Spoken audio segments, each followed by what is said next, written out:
Hello, and welcome to the Being Human podcast, where we explore what it means to be human, physically, mentally, and spiritually.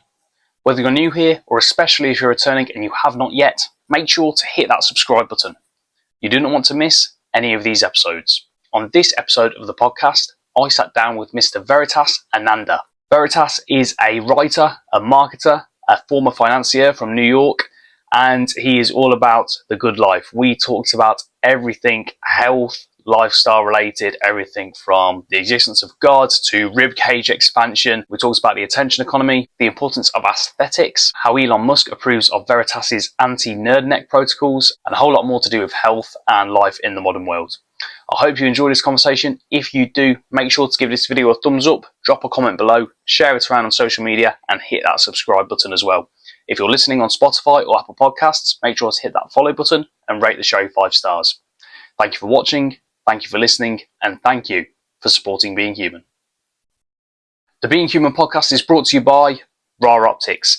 Ra Optics are the best blue blocker glasses on the market, and if you're serious about your health in the modern world, you really need to be monitoring your light diet. You really need to be careful about the amount of blue light you are exposing yourself to. So if you're looking at a phone, looking at a laptop, any kind of screen all day, which we all are, you need to invest in a really good pair of blue blockers, and you cannot do better than Ra Optics. These really help my productivity, my focus, mood and energy throughout the day. They stop me getting eye strain and headaches even when I'm sat in front of a screen for hours and hours straight. And then in the evening, I'll switch to these sunset lenses, and these really help me wind down, really help me eliminate that blue light and get ready for a good night's sleep. So what are you waiting for? Head over to Ra Optics, get yourself a set of these and use the code WAGLELE to get 10% off your order. That's Ra Optics, ARoptics.com, and WAGLELE, WAGLELE, all caps, to get 10% off your order.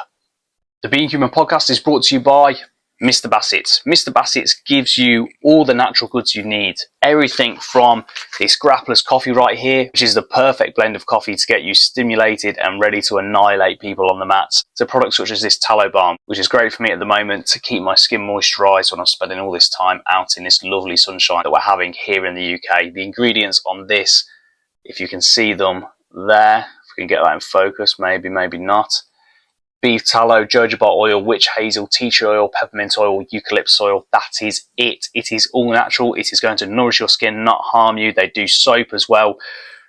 Honestly, Mr. Bassett's, you cannot do better when it comes to cosmetic goods and getting caffeinated. So head over to mrbassets.com and use the code WAG10 to get 10% off your order. That's WAG, all caps, 10 to get 10% off your order. And now presenting Being Human with Veritas Ananda. The first question, before we get into like health, fitness, all that kind of stuff, where do you live? If like you're fine disclosing that, because Yeah. I was under the impression because of your name that you lived in Europe, but that's not the case, no. No. I'm in actually Georgia at the moment. Middle Georgia, baby. Oh, cool. Have you lived there your entire life? Born and raised? No, I actually grew up in Pennsylvania, um, kind of in the sticks out there a little bit, and went to school in DC, ended up working in New York. Then I actually lived in Austin for a bit, but then everything kind of started taking off on the social media side, started my own marketing agency, and been able to do that fully remote. So I have some family out here in Georgia, and I've just been spending time with them. Kind of in this like metamorphosis, chrysalis stage of loading up kind of lifestyle design and taking advantage of those freedoms that I hadn't had when I was working full time in finance in New York. Okay, cool. Right, yeah, no, that's really interesting. So when did you leave New York and leave the world of finance?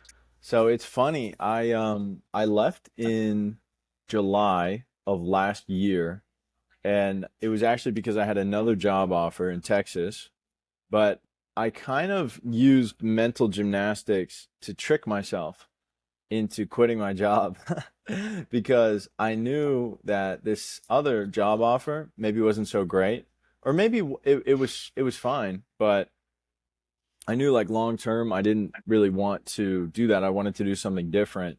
But the problem was I was working for such an illustrious company, a very well-renowned investment bank, that everything looked so great on paper. It was almost like a decision that didn't make any sense to my logical brain, but it made perfect sense to my intuition and emotion. But that's honestly a skill, trusting your intuition and trusting your heart over your head. It's like not easy to do. So I basically use this to trick my logical mind into quitting my job. So I took the offer, moved across the country, and then it was just a matter of time before I left that second one. But leaving the second one was so much easier because I didn't have those like inroads. I didn't have any sunk cost fallacy. So yeah, it was a bit of like a mental hula hoop that I set up for myself. Mm. It's funny because I basically had to do the opposite. So I used to work in London in corporate law, and I left purely because my heart's passions no longer aligned with that. And I'm somebody that wears his heart on his sleeve, that automatically, without thinking, follows his heart. And I'm at the point in life now, it's been 3 years since I left corporate law. I'm at the point now where I've really become conscious of the fact that I need to start making some decisions with my head. Because I'm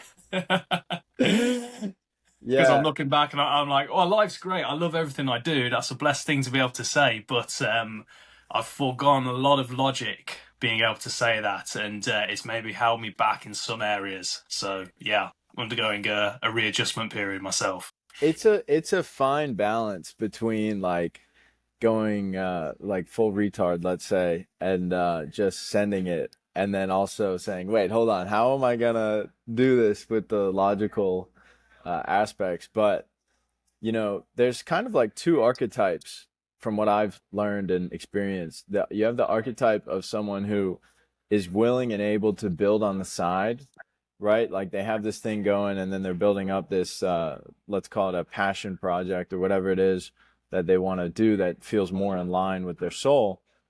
And they kind of build that up on the side while they're doing this other thing. That's archetype number one. And then let's say once it reaches escape velocity, they can go into it full time. But then archetype number two is like jump out of the plane and build the parachute on the way down. And I've realized I'm definitely archetype number two. And Mm. it's similar to this concept of like a visionary or an operator. Are you a visionary or are you an operator? Operator is more logical, machine based, like turning the wheels, A goes to B, and visionary is more like big picture vision. I see, this alternate reality that I could be a part of, and maybe the fine tuning mechanisms will just kind of come into play as we go and as we do more action and as we put shots up and take more risk. Um, so I'm definitely like the visionary, build the parachute on the way Yeah, me, down. me too. Me too. You know? Yeah, like I said, the problem is I jumped out of the plane a while ago. We're getting perilously close to the ground, and the parachute is very much still being patched up with whatever pieces of cloth we can find. So yeah, each of them have their pros and cons, right? And I suppose it's just me. I suppose part of it's cope. It's obviously the bias of being somebody that views the world with this lens. But I think in the long term, you're far better serving yourself being the visionary. Otherwise, you're just going to be a cog in someone else's machine. And you might outperform other people in the short term, but at the end of the day, I think you're limiting yourself in terms of your freedom, your mobility overall, your ceiling as to what you're actually able to accomplish, because that's limited by the machine that you're a part of. And I don't know, man. I just can't really fathom it. I think I'd always feel a certain degree of imprisonment if I was archetype number one. Yeah, and it's also your overall life enjoyment. I mean, I think people get psyoped by this idea of like, oh, I need to amass a certain amount of wealth, or I need this car, or I need this house, blah, blah, blah. It's like, why? Like people just take on someone else's vision of success without ever asking themselves why. Well, wait, hold on. What's my vision of success? And for me, I realize my vision of success is to be healthy, to have a fit, athletic, and capable physique, and to enjoy my life, right? Like, it doesn't matter how much money you're making. It doesn't matter if you hop out of the Lamborghini and you got a big gut, you know? Like, Yeah. you have to consider what you're optimizing for. Are you optimizing for someone else's dream of making it, right? Like, what's your dream of making it? Maybe it's like moving to a different country and living out of a tent. Like, you just want to feel alive. You want to meet new people or learn a different language. Like, maybe that's when your heart is fullest, and you have to optimize for when your heart is fullest, because that's your path, right? Like, that is the line that you're meant to follow, and that's when you're going to meet the right person, the right relationship, the right business partner, and these synchronicities are going to be able to flow in your life. And it's only in hindsight where you look back and you say, wow, I couldn't imagine doing it any other way. Yeah. No, that really resonates. So yeah, you mentioned one of the aspects of making it for you is having a good physique, being fit and physically capable, which I think should be an element of every man's version of success and making it. By the way, I just don't think without that, I think there's going to be a price to pay on the other end of it some point down the line, sooner if not later. But yeah, where did that come from? Where was the start of your health and fitness journey? I know that sounds really kind of gay and cliche, but yeah, someone working in finance in New York, like that's not like an inherently healthy and fit lifestyle, even for somebody coming from like a quote unquote normie space, right? Like everyone knows like the corporate world isn't where you excel physically in terms of your health and fitness. So like, where did it start for you? It started, actually, funny enough, very early on. Like, maybe I started lifting in like 2016, 2017 with my buddy from high school. And that kind of carried out into college. But I got more interested in the biology of performance.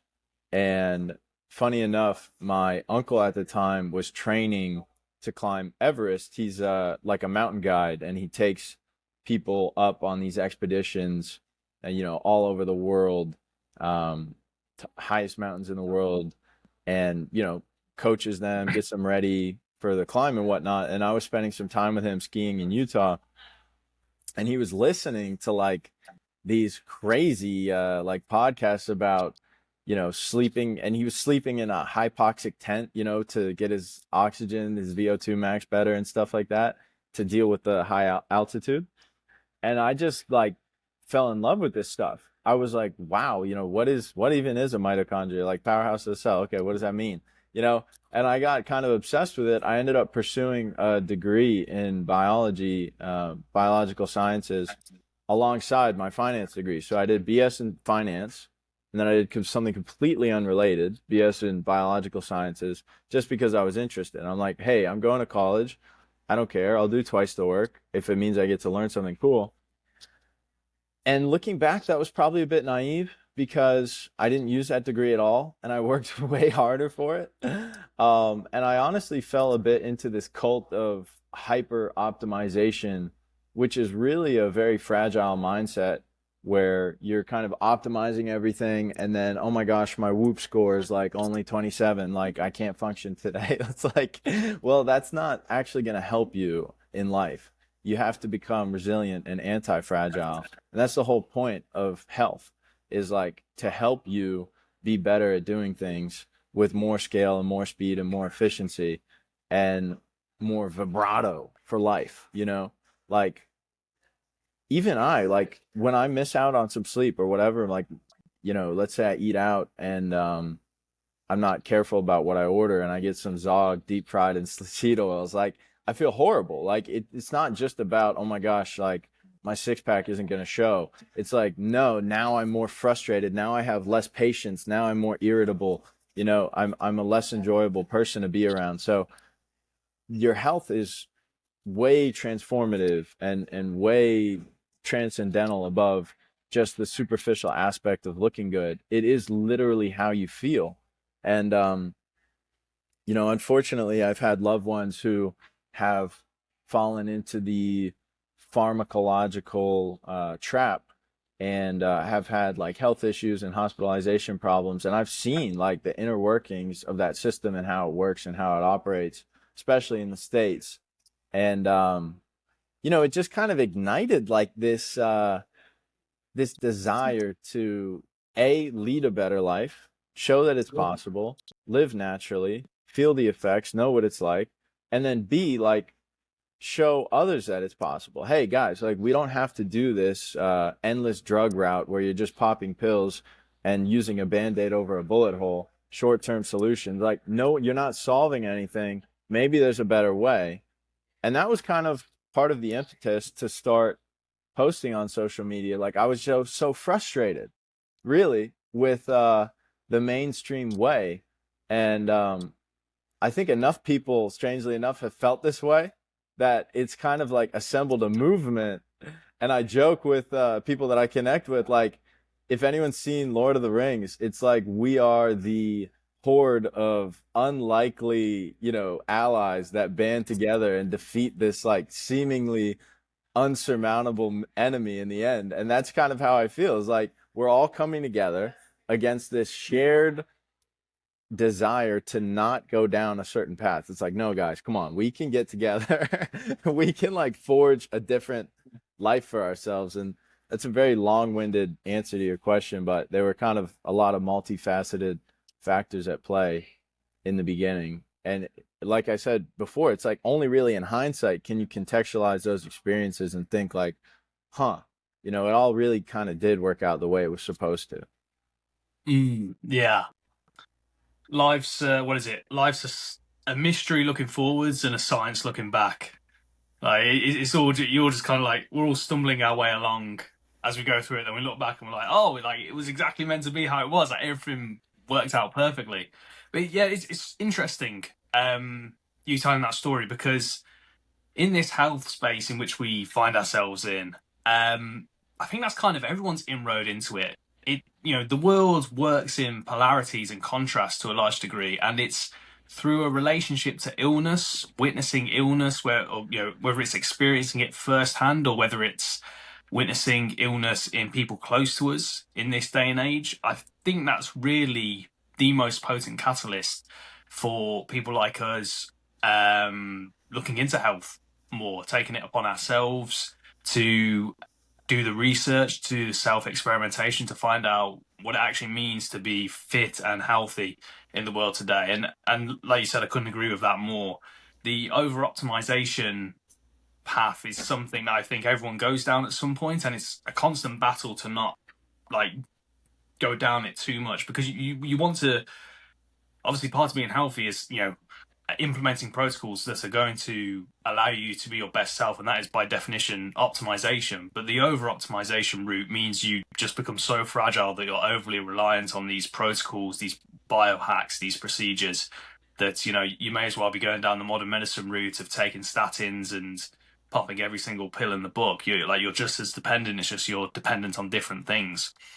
So yeah, let's go into some of those anti-fragile health protocols. What are the main needle movers for you when it comes to, you being your healthiest, most vital, fittest self?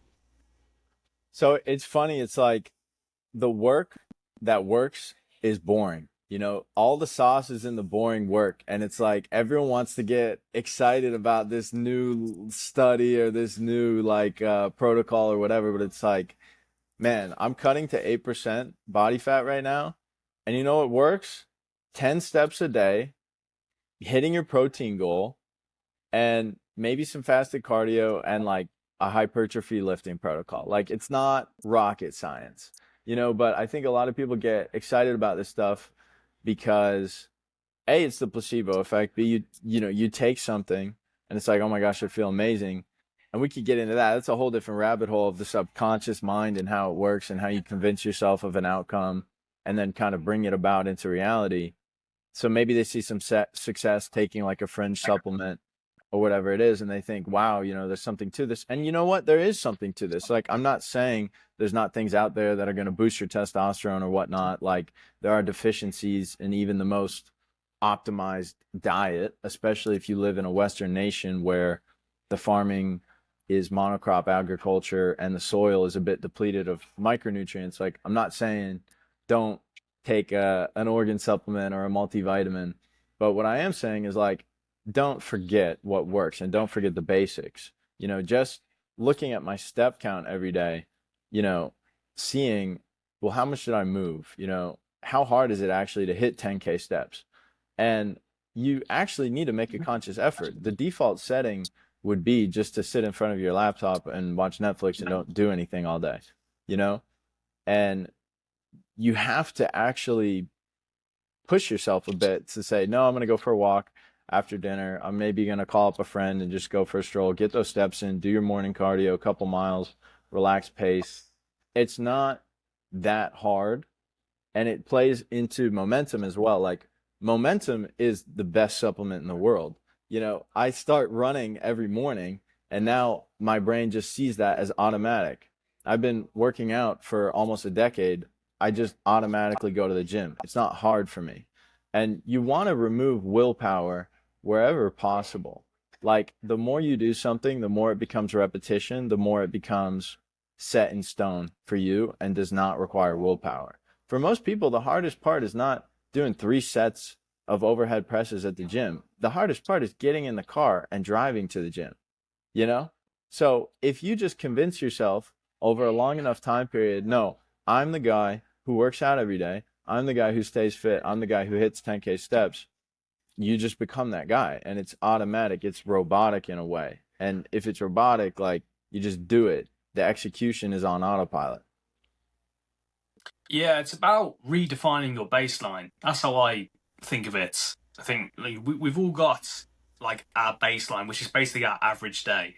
And I came up with, like, this little aphorism type thing last year where I was thinking of it on kind of a more existential level. Oh, like, you want to be great. Like, you say to yourself, I want to be great. Okay, well, if you're going to be great, what does that actually look like on a pragmatic level? Like, every day you've got to have a quote unquote great day, to the point where, like, a great day for you is your average day. So, like, if you want to be great at the end of the day by day, your average day has got to be a great day. So it's about taking that baseline, what someone will consider their average day, or what someone would consider a great day. To you, that's got to be the average. And whatever your baseline is, there's a saying, like, you don't rise to the level of your goals, you fall to the level of your habits. So, like, redefining that baseline is practically what's going to get you there. Whether it's something like really existential or something like cutting to 8% body fat, whatever it is, you've got to set a baseline and make sure you always return to that, or, definitely don't dip below it. Yeah, that's a really good point. And for someone like myself, for someone like you, if you fall into more of that visionary category, like, it can be very difficult for me to be objective with myself. It's almost like a fear of, like, wait, hold on, don't go defining stuff, because then you're gonna, like, check out, where you're deficient. But you actually need to do that. It was actually maybe an arrogant belief of mine that, oh, I've been lifting for a while, I can just show up to the gym and do whatever. And that wasn't true at all. If I wanted to progress, I needed to be objective, and I needed to see, hold on, like, when's the last time I actually measured out my waistline or something like that? Like, that was objective, so it was scary, so I didn't do it. But recently, I've just come to terms with that and be like, hold on, I'm a visionary. Let me be a little bit more of an operator. Let me lean in. Let me see, because yes, that's a strength, but it can also be a weakness. So how do you make your strengths super strengths? You lean into them, see where you're deficient, and then work on those deficiencies. Like, to use an example from the gym, you might have genetic strong points. Like, for me, like, I have a genetic strong point in my traps. Okay. Like, my traps have just always been developed. I didn't have to really work very hard at it. But if you take something else, like, let's say your triceps, you might need to isolate them more, do more isolation work, like, hit a different exercise, change your plan, do more volume, whatever it is. Like, yes, it's iteration and changing stuff until you find what works, but it's also addressing, hey, I need to work on this. Let me be objective a bit and take a measurement and then track that measurement over time. It sounds stupid simple, and it is, but most people don't do it because it might reveal a deficiency which they're afraid of addressing. Yeah, that's a really good point. And I think, as you said, it's a trap that is too easily going to be fallen into by people in the visionary category. Because like when we've got this sense, when we've got the vision in our minds, and I mean, I'd like to have your thoughts on higher powers, like the concept of a god, at some point during this conversation. But like for me, like I'm a, you know, not just a believer in God, I feel a deep connection with God. And in my mind, in my visionary mind, I'm like, that's it. Like God has me destined to be great. That's my innate subjective feeling. And it's like, okay, like keep that deterministic faith, but day to day, like have a bit of free will and make sure you're not just going, God willing, inshallah, and you know, just going, yeah, like, you know, I'm destined to be great. God's got me, like, irrespective of what I am going to choose to do day to day. And you've really got to,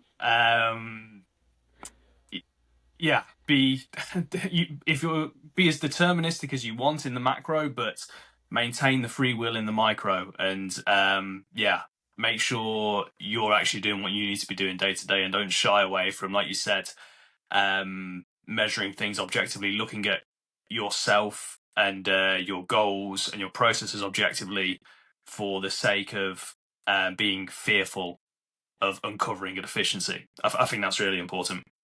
Yeah. Yeah. Yeah, to go off on the higher power thing, it's so funny. Like, I posted like a meme of I forget this guy's name. He was like Lashik in the James Bond movies. Yeah. Oh, Mads. Yeah. Yeah, yeah. I've seen so many Mads memes. So funny. It was just like one of him, like, you know, the one of him dancing, and it's like got the funny music in the back, and it was something like life when you choose to love God and have fun, and it was just like him, you know, like going off. But yeah, and someone commented like, "What's the proof? Source? Like, like, what's the proof of God? Show me right now." And I just Show me the human Yeah. randomized control trial for God being real. Where's the double-blind placebo trial? Yeah. And I'm just like, listen, like, you are the proof. You are the proof. When's the last time you had to tell your lungs to aspirate? When's the last time you had to beat your heart? When's the last time you had to visualize what's in front of you and run it through your cerebral cortex and have it come back in an inverted vision that you can call eyesight? You know, when's the last time you had to divide the cells in your body, divide the trillions of cells in your body? You don't have to do it. It's a gift. It's literally a gift that was given to you. And we're all here to use this gift, use this avatar to run through life and, in my belief, inspire others, help others, be of service, and dedicate your life to God, essentially. Because you said, you know, I believe I'm destined for greatness. That's God's plan for me. That is God's plan for you. And it's God's plan for everyone, because greatness is the default setting. Like, greatness is having those trillions of cells divide and you don't have to do anything. Like, the life around you that you see right now is a miracle. Everything unfolding, every single moment will never be the same, and it's only ever going to happen once and then it's gone. It's like every moment is a snowflake. No two are alike. And every life is a snowflake. No two are alike. So you are your own superpower because you've underwent certain experiences that no one else will ever have, and they will never be repeated. So, as corny as it sounds, everyone has something of value that is unique that they can bring. And what's so amazing about this time period that we live in is, like, you have tools available to you that no one else has ever had. You know, I have the ability to just go out and make a random tweet, and it's going to reach thousands of people in a matter of minutes. You know, to reach that level of dissemination, you talk about quantum leaps in innovation. Like, the printing press was the biggest thing. And it's like, wow, now I can put my thoughts on paper and have it sent out to the world and people will read it. You can do that now in minutes. You don't need to write anything. You don't need a publishing company. Naval Ravikant has this good quote, is like, there's an army of robots that are willing to work for you. You just can't see them because they're housed in data centers. So it's like, why won't anyone take advantage of this? Why won't anyone step in the arena and actually use it? It's probably a flurry of self-limiting beliefs, like, oh, maybe I'm not good enough, maybe people don't want to read my thing, or people won't care. It's like, you have to get over that hurdle, because it's self-imposed and it's also illusory. It's not real. And the second you take action and you actually decide, no, I'm going to try this, and we'll see, like, where it goes, that's when you melt that fear away, because your fears aren't real. It's like a bird that's trapped in a cage, but there's only 2 bars on the cage, and they're holding those 2 bars, and they're like, oh my God, I'm trapped. It's like, bro, you're not trapped. Just turn around. There's no bars over there. It's like a self-imposed prison. And, I can talk about it now because I went through it, and it was real for me. I went through years of inaction where I was paralyzed by fear, and I was working in a life I didn't sign up for or that I didn't want. And so I had to realize for myself, hey, this is something that I can easily step out of if I just want to, or if I just take the action. And action really is the truest liberator. Yeah. Wow. Yeah. So many great gems in that riff, man. Yeah. Agency. Remembering, I think it's Jocko Willink who said it first, like, until death, all defeat is psychological. So like, what are you waiting for? Like, just take the fucking risk. You're not as trapped as you think you are, especially in this day and age. Like, we live in the age of opportunity, and like, we've got to talk more about the attention economy, about influence in this day and age. But like, before we do, like, circling back to God, higher powers, all that kind of stuff. Like, did you always have that perspective on, like, you were riffing on the miracle of life, and like how beautiful and monumental, like, just life is? Like, that's something I really resonate with. I always say, like, if you just look around at, like, the simple things day to day, life is like so, I don't like the word unbelievable, but life is like so monumentally incredible. Just like the birds tweeting, the sun shining. Like, how can you not be enamored with it? Like, because for me, like, that's how I've always looked at life, through that lens. It's not something I've had to cultivate. But yeah, like, what about yourself? Have you always had that perspective on life and God and destiny and those kind of things? No, definitely not. It was an inclination that I had always wanted to explore, and it was like strangely, extremely important to me. Like, it was kind of something I was obsessed with, and I went down so many different systems of belief, like, that now I'm able to look back and kind of contextualize them all. Like, I was brought up Catholic, didn't really resonate because, there's this song, and it's like, Follow God, and I can't remember who it's from, but I think Kanye actually Yeah. sampled. I was going to say Kanye, but it's the original Follow God, not the one Yeah, that he sampled. yeah. Or, man, I'm butchering this, but the song kind of goes like, can you lose by following God? I'm not talking about following other men. I'm not talking about following different preachers. Can you lose by following God? And it's such a great question, because it's like, not really. Like, you can't really lose by following God, because it's this North Star, it's this compass, and it's never going to steer you wrong. And in a way, like, it is tapping into that intuition, because it is source. It's source. It's everything. It's the source of everything that you do. The words that are coming out of my mouth, like, where is it coming from? I love this analogy. It's like the sun and beams of light. Every beam of light is one with the sun because it emanates from the sun. And it's like, we're those beams of light. And if you trace us back to that sun, that source, that's God. So it's so amazing, because it's like, you have this illuminating consciousness that directs your actions, but it's not from you. It's kind of borrowed from source, and you're just a part of that.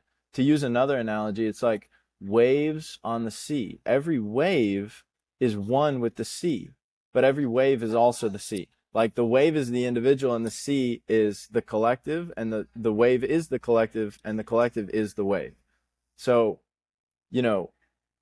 I'm talking about these things in seemingly like definite terms, but it's not a definite thing at all. It's very formless, and you can only see it once you kind of move the blindfold for a second. It's like being blindfolded your whole life, and then you just, even if someone just takes the blindfold off for a split second, you're like, you see everything.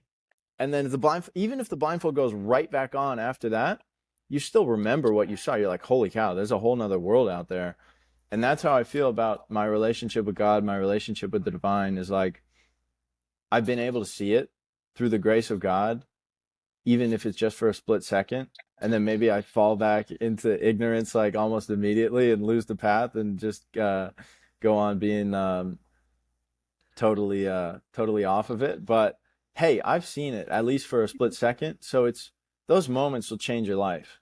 And to anybody who's exploring this idea or has this kind of desire to know truth, I would just say, like, it's the corny aphorism of all the answers are within you. But you know what? You know why these things are seemingly corny is because they're basically mythological truths that have been handed down from generation, and they've been saturated so much that you hear them all the time, but that doesn't make them any less true. You know, like banal platitudes are only banal because everyone says them. But why does everyone say them? Because they relate to a fundamental aspect of the human experience that we can all relate to. Yeah. If something's cliche, it's because it holds so much truth that that truth has been repeated, iterated over and over so many times for it to become cliche. Like things don't become cliche unless they, really pertain to something deep within us and within life. And yeah, what you mentioned, like taking the blindfold off, and like I know exactly what you mean. Our personified brains cannot fathom or like struggle to perceive the idea of interconnectedness in the way that the universe really is. Like they can't like wrap their heads around the fact that everything's just energy, and this all sounds like real spiritual woo woo, but it's physics as much as it is spirituality and religion. Like everything's just one big ball of energy, just dissipated in different ways at the end of the day. And our personified brains really can't fathom that. Like I'm a physical entity, you're a physical entity, and really that's all of not an illusion, but that's just a physical manifestation of the underlying reality that we're just energy at the end of the day. Like, and you've been constructed into this biological being that you are, and me the same, but we're from the same place, and really we're the same fucking thing at the end of the day. Like, we're not that different, and I think that shows on the day to day. Like, we all think like we're so unique. Um, yeah, in ways we are, like, but we're all just different shades of the same color. And I think like the analogy with the ocean, like, is really true. Like, we're each the wave and the ocean together. I think that's the best way that our monkey brains can can wrap our heads around that. But yeah, what were those moments where the blindfold came off? Was there something specific you were doing in life that allowed that blindfold to slip? Like, what was it, or was it just like serendipitous chance?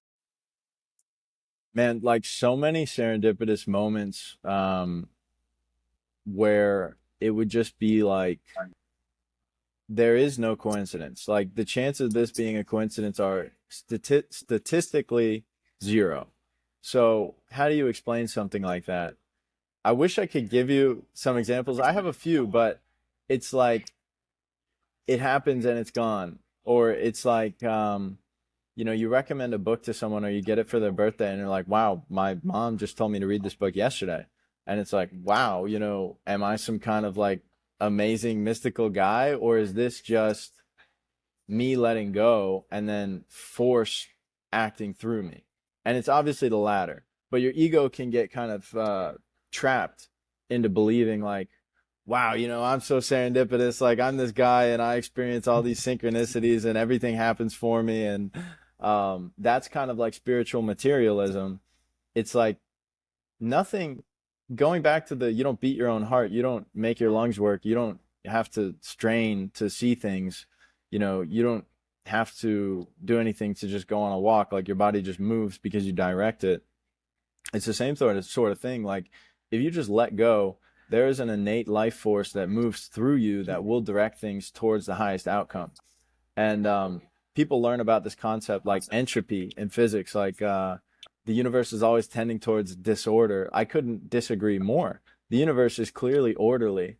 You look at a tree, you look at the leaves, you look at the symmetry, you look at anything, the Fibonacci sequence, you can find it on a seashell, you can find it in the expression of a cliff. Like all these things are unfolding in natural order. And why would you be any different? We're all a part of natural order. So it's like our ego who wants things and, hey, I want to amass this certain number in my bank account and then I'll be okay. And I need this certain car or certain shoes or certain clothes.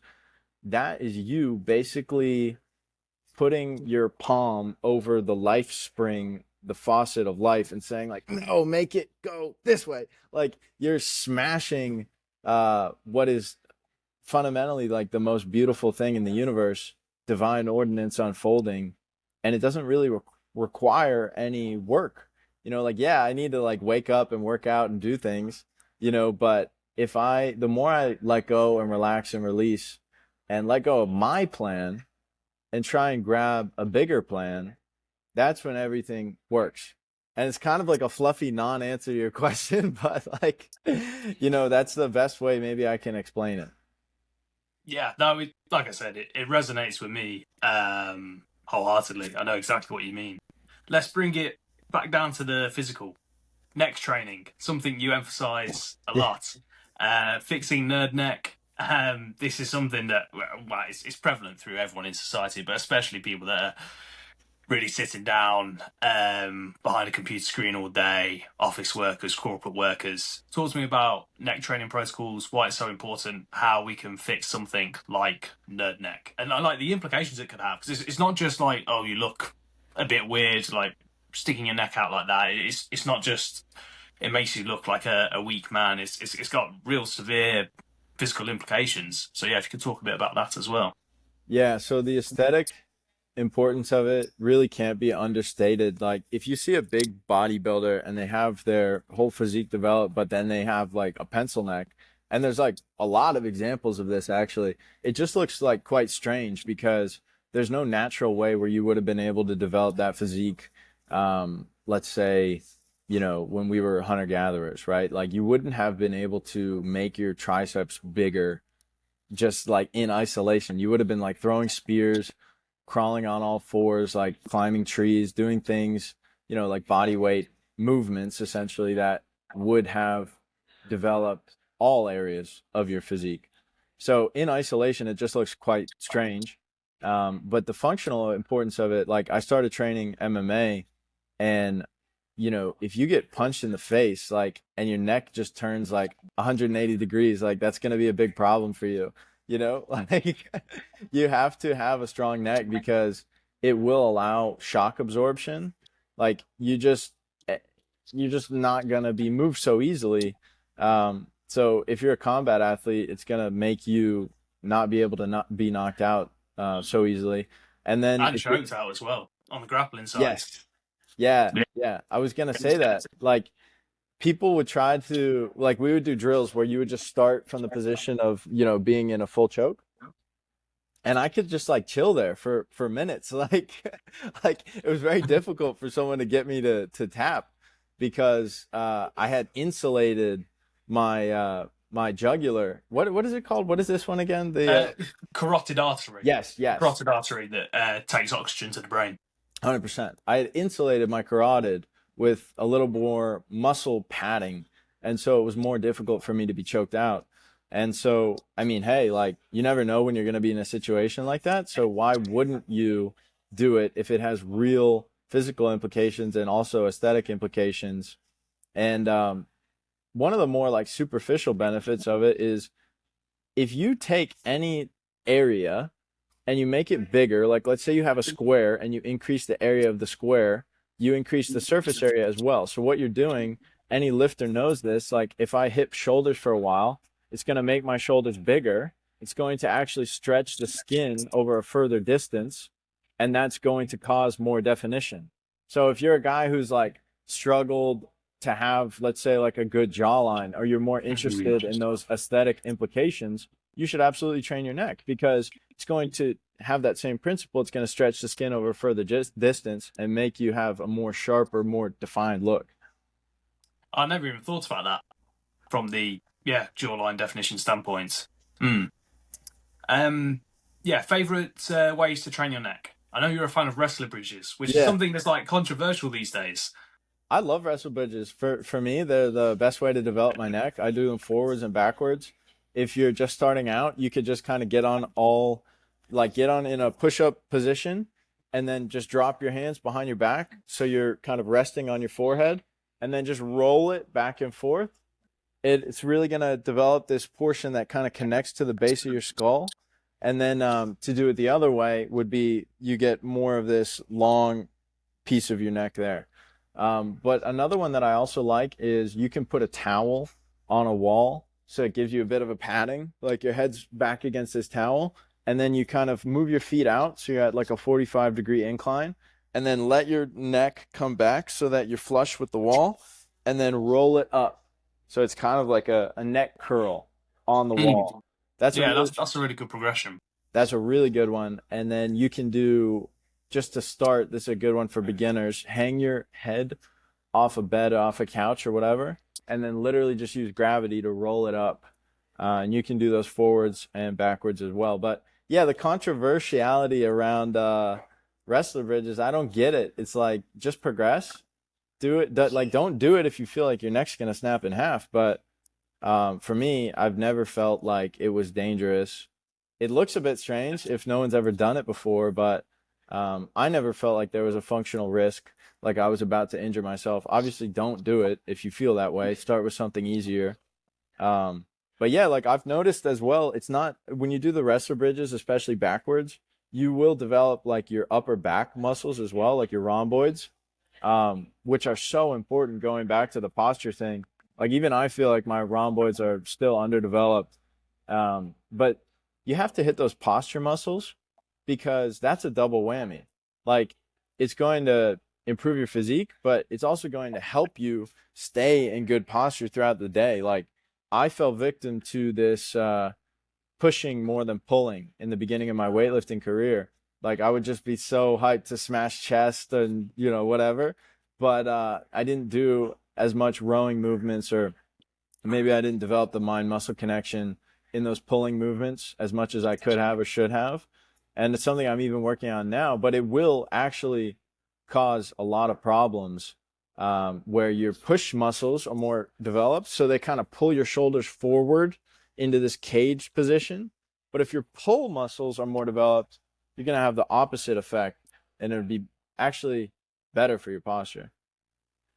Yeah, people really unaware of or discount the value of proper development of the lower traps and rhomboids, because they're basically the muscles that are really taking the tension of the neck. Obviously, you want strong muscles in your neck as well, but we're looking down at our phones all day.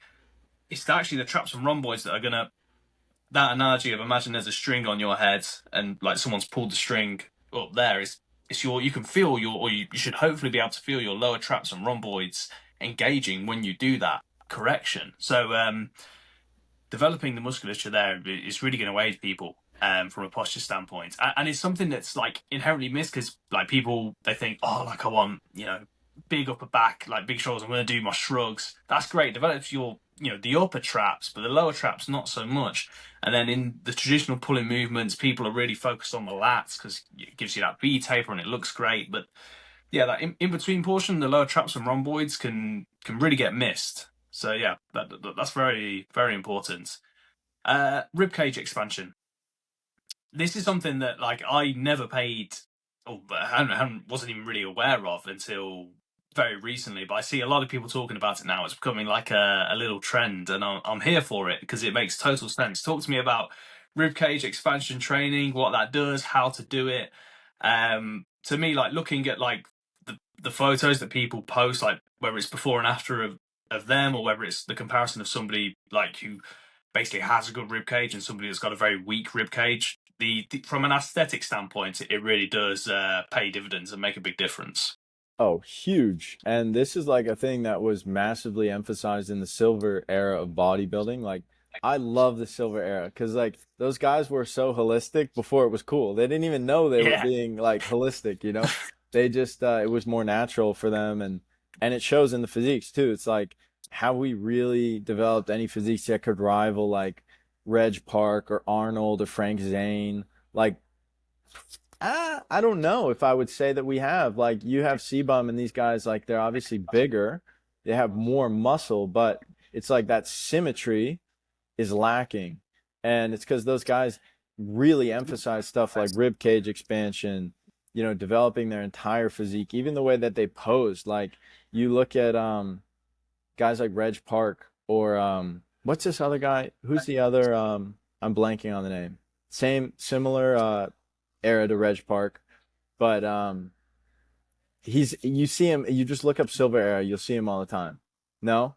No, no, sorry. I'm drawing a blank as well. It'll come to me, it'll come to me. But anyways, like the way they posed was like out here, like Mhm. extending like all their tendons and everything. It was even like a more holistic way to pose, let's say. But to go back to ribcage expansion, every breath is a ribcage exercise.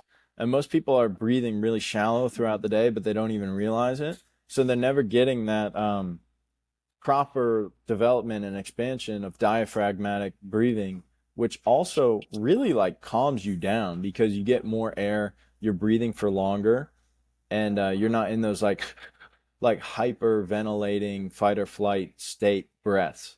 So my friend Maunus posted a thread about this the other day actually, and he made the point of like thinking about your rib cage like a hot air balloon.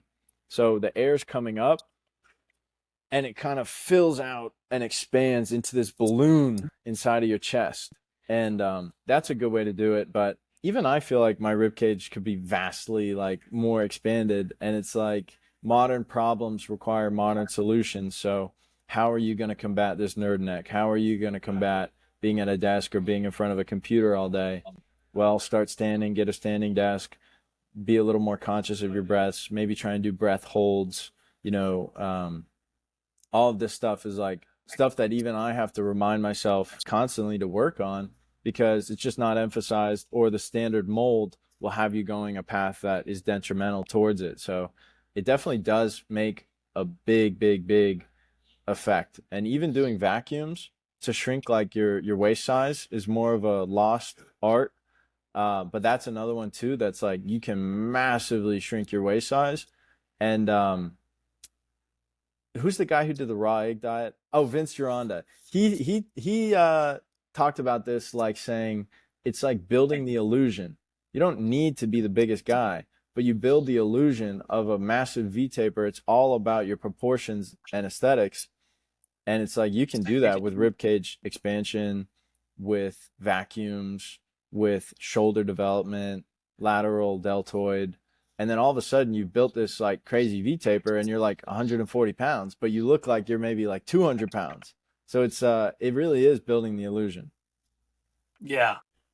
Yeah, with these protocols, I'm really trying to, obviously, like the neck training is directly directly applicable, but I'm really trying to find the cope to justify me putting a lot of time into ribcage expansion. Like for me as a grappler, like there's got to be a reason why I need this, and obviously there is. Like it, just using your common sense. Like the wider your rib cage, the more expansive your breathing. It's going to help everything from your VO2 max to like your ability to contract your core properly, like to build core strength. Like it's going to have so many downstream effects, and obviously like the great effects is it, like you said, like the proportions, like not modern day bodybuilders, like they don't look like they used to. They're much bigger.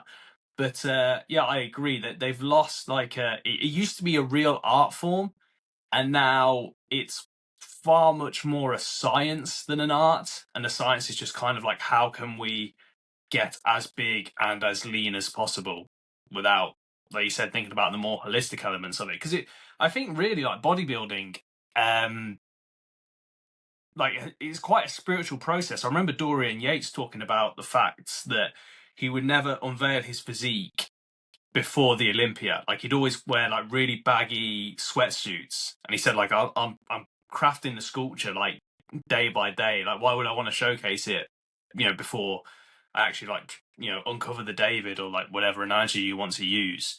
Like in bodybuilding, you're both the sculptor and the sculpture, which is an interesting process. Where to go next? Let's talk about aesthetics. Like, this is something like you do really well, and it's something that's like so popular at the moment. And I think aesthetics like appeal to all of us, whether it's like the ancient Greek kind of things or even something like the silver era of bodybuilding, like we were just talking about.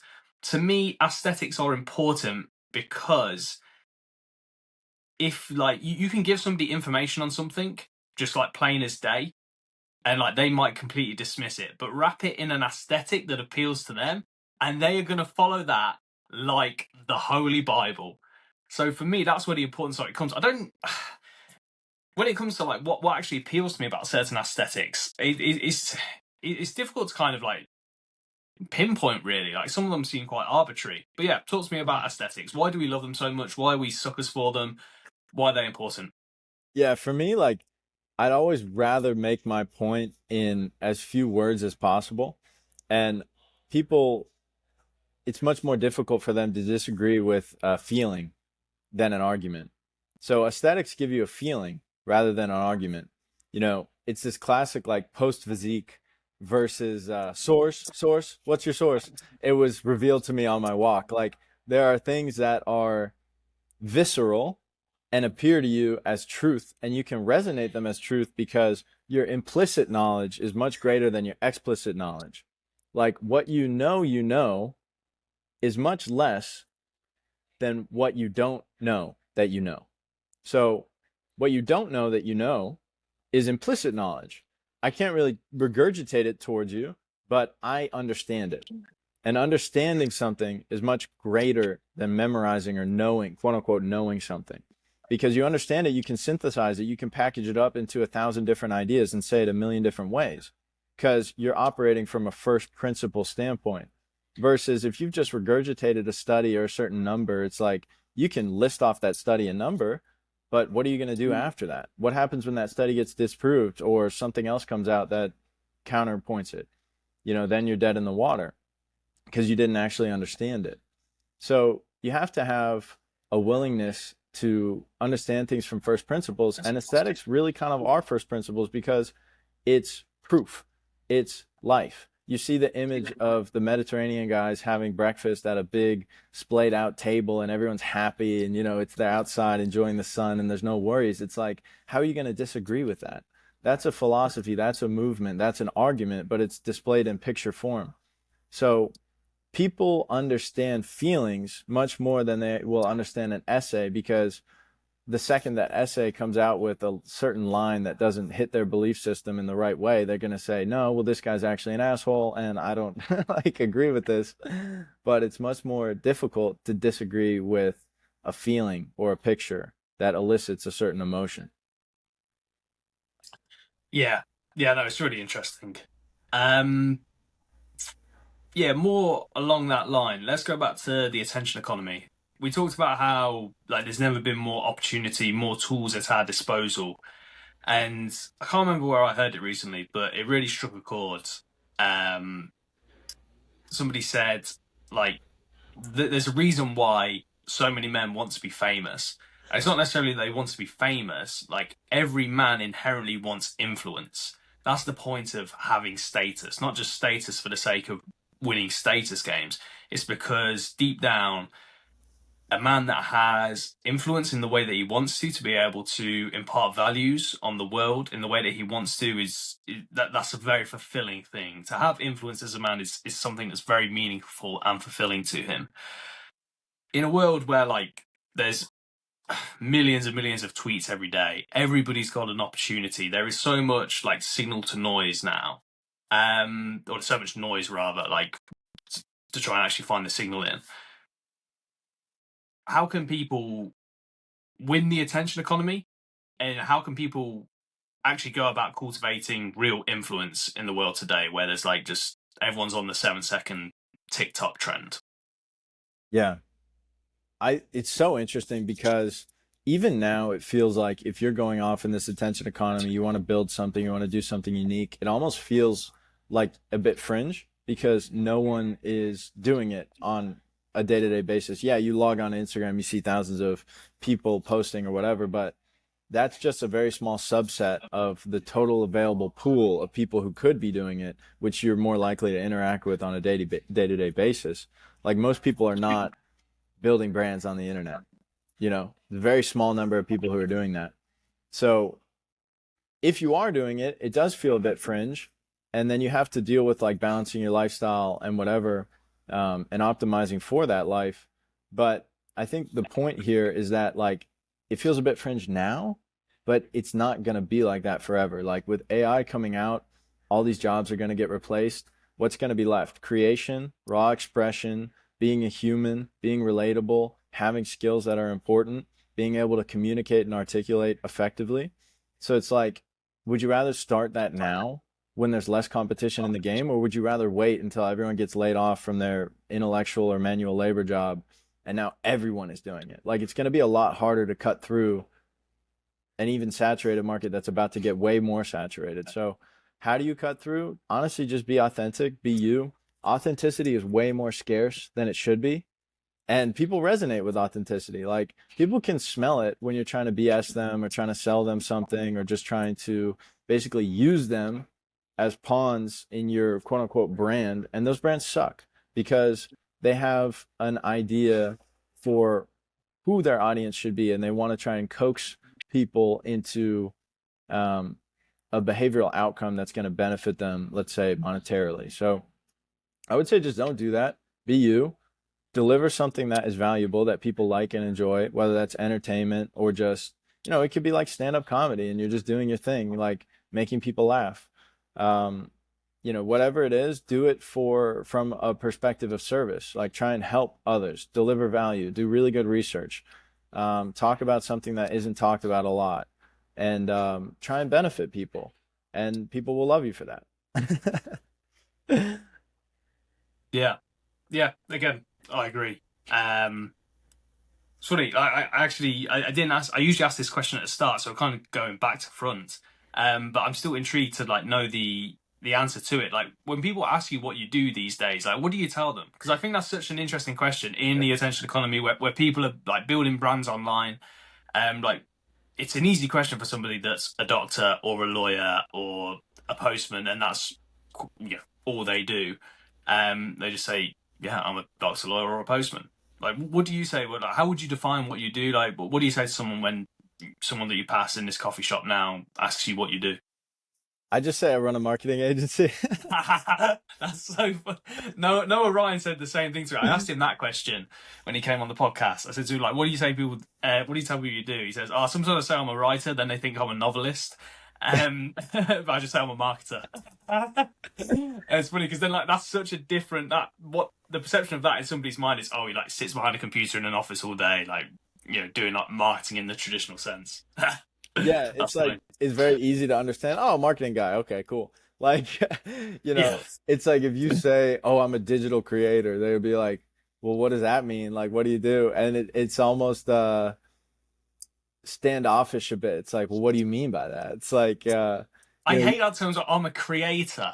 yeah, Like I don't know. It's kind of like an influencer. Like creator now is like what influencer was like a few years ago. Like imagine like saying to somebody, "Oh, what do you do?" "Oh, I'm an influencer." Like even if you are an influencer, yeah. even if that is like your sole gig, you've got to find a different way of saying it. Like I can never say that. Oh, I'm No, an influencer, and like now I feel no. like creator's the same thing. Oh, I'm a digital creator. I'm an online creator. Like it sounds it's so cringe, man. Yeah, But hey, but it's a blessing. Like imagine you like when in history would you have been able to monetize your specific knowledge on a certain thing that is also tied to something that you enjoy? Maybe you're like a really good potato farmer and all the villagers want to come over to you and figure out how to get your potatoes to grow so well every year. But it's like now you can do that with protocols on fitness that also benefit your life. And it's like, man, I'm learning so much. I get to implement these things and improve myself, but I also get to share them with people and get paid for it. So, I mean, man, it's just such a blessing. And we really are gifted to be able to just live in this time. Like, people fall into the, oh, West is falling, like everything is doomed, like it's over, it's so over. It's like, maybe in some ways it looks like it's going to be over, but there's always that glimmer of hope, and you can always use those tools that other people say are going to spell destruction. You can use them for a positive impact, and you can use them to forge a life that you're proud of. Yeah, the fall of the West thing is such a funny narrative because it feels real, but at the same time you just have to turn your brain on and look at human history and be like we've survived this far. Like empires have withstood much more than what we're going through now. I say that in some ways yes, in some ways no. Like we are going through many a thing which do appear to be unprecedented in human history, as far as we know. But like empires, civilizations have withstood incredible amounts of stress, of distress. Sorry. Um. So yeah, like as real as it feels, like we've got to take a chill pill and be like until the thing actually comes crumbling down. Like try not to over dramatize it. Um, what's things like for like where you live in Georgia? Like, what's the day-to-day life like on a very general like societal level? Like, are things good? Well, like, to be clear, I am that guy sometimes, like the West is falling guy. Like, Oh, I'm, mate, bro, I am as well. That's a note to myself as much as it is to you or anybody else. I'm like, yeah, like the West is dead. Like, no, yeah, I definitely feel no that way. freedom. The government's out to kill us. I mean, hey, like, if you just pick your head up and look around you, you can get depressed sometimes. But for every reason there is to get depressed, there's a reason to be optimistic as well. So, I mean, I'm not naive. I'm not thinking, hey, Trump won, that's great, all our problems are solved. Like, there's going to be another election in a few years. Who knows how that one's going to go? Feels like we just narrowly got out of the woods here. And there's still a lot of pages left in the novel. So I think anyone with a good head on their shoulders has the wits about them to just kind of say, hey, maybe I should be insulating myself a bit. Maybe I should be becoming a bit more resilient, or thinking about a backup plan, or going to different places and seeing how I like living there and whatnot.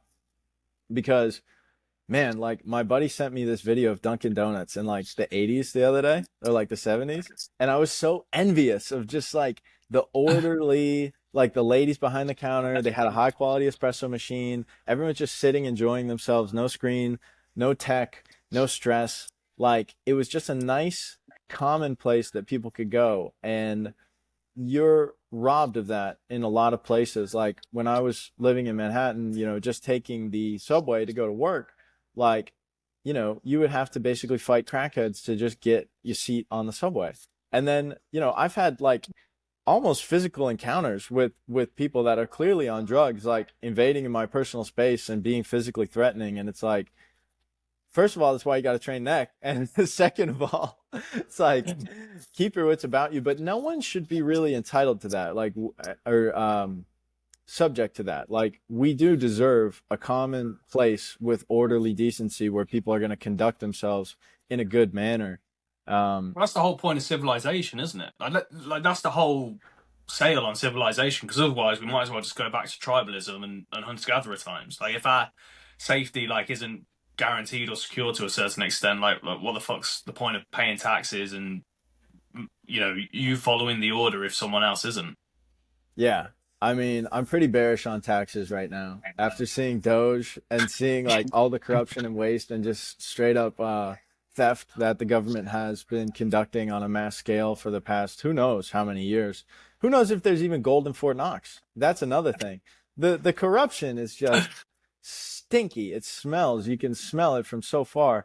And Well, the same. It's the same here in the UK, man. It's the same here. Like the amount that the government, like the amount of NHS spending, like there's like no, there's memes where it's like the war in Ukraine. Oh, like this cost one day of NHS spending in the UK. Like the amount of money that goes into the NHS, like where the fuck is it going? Because like it's the service is really really fucking poor for like the amount of money that goes into it. So yeah. yeah, it's just a lot of mismanagement and I think a lot of corruption. Yeah, and I think it's like you have a right to be frustrated or angry with these practices because it's theft. People are stealing from you, and they're basically gaslighting you into thinking that they're not doing it or you're crazy or it's not happening. But no, it is happening, and now we've seen it on a mass scale, and there's nowhere to hide. So you have every right to feel frustrated or slighted or taken advantage of because you have been. So it's like, are you just going to be angry, or maybe you're going to channel that into a different outcome? Like look at Elon. He runs a company in the States. He saw a clear threat to his company, which is actually not anything really business related. It was more government risk, where this country is basically going to make itself bankrupt, and now I'm not going to be able to take people to Mars anymore. And that was like a massive problem for him. So he decided to start Doge and ally with Trump, which is very smart. So that's a good example of like Elon didn't just sit on his couch and be revolted at the news. He took action steps and decided, hey, there is actually a clear way where I can maybe cause a positive benefit here. And I think that's what everyone should do. We all have influence on whatever scale it is. Maybe it's just with our family or saying a certain thing or getting people to take a bit of action in their own lives. But we can all do it. And I recommend that everyone does do it because guess what? If we all did, it would only take a few months or maybe a couple of years for all of that to stop. Yeah, amen to that. It goes back to self-reliance, agency, action, all the things that you said earlier on. Let's finish it on a real positive note. What advice do you have for all the guys out there that are experiencing the fall of the West, Veritas? How can they put themselves, if not all of society, into a real golden age? So I would say start creating on social media. Like it sounds cringe. You might, like what we said, oh, nobody wants to be an influencer. It's because it's got a horrible reputation. It's because everyone launches a meme coin project and tries to scam everybody. Like, or they just fall victim to the algo optimization and then just like lose sight of who they actually are and just live for engagement. And that's not the answer either. So stay authentic. And I would recommend to start doing that because you will develop your skill set. Like I look back at my old tweets and I was writing for myself. I wasn't writing for the reader, which is a massive problem. Like I would write things that it's just like I thought were funny and just go. And there's a balance between what I believe is my authentic expression and then also delivering value. How is this important? And it's like I don't want to put a clickbait title on this thing, but I also understand that like do I want as many people to read it as possible? Do I want to positively impact as many people as possible? Then okay, maybe I need to understand a bit about psychology. Maybe I need to understand how to write a hook. Maybe I need to understand how to make my writing more captivating. And because you're literally competing with like BBLs doing TikTok dances on the explore page. You know what I'm saying? Like, so you got to be a bit entertaining. And I'm still figuring out how to do this. I'm not an expert by any means, but I've improved a lot. And improving goes back to that self-reliance piece where it's like, hey, I'm developing a skill set. I'm getting better. Now all of a sudden, hey, I'm in a position where I can monetize this fitness and information knowledge. I'm in a position where I can network and expand my possible set of opportunities to something much larger than what it was. So your opportunities are going to get bigger. Your scale, your audience, your influence is going to get bigger as long as you don't quit. Like just keep doing it, stay consistent. Like I tweeted every day for like 2 years before I even saw like anything, and then all of a sudden you get retweeted by Elon Musk and you gain triple your audience overnight, right? Like everybody's an Did that happen to you? Yeah. Oh, wait, what tweet was that? He retweeted my nerd neck thread. Oh, I didn't even know that. How did I not know that? Yeah, That's awesome. yeah. He retweeted it and said some good points here. So Elon's training neck as we speak. Yeah, wow.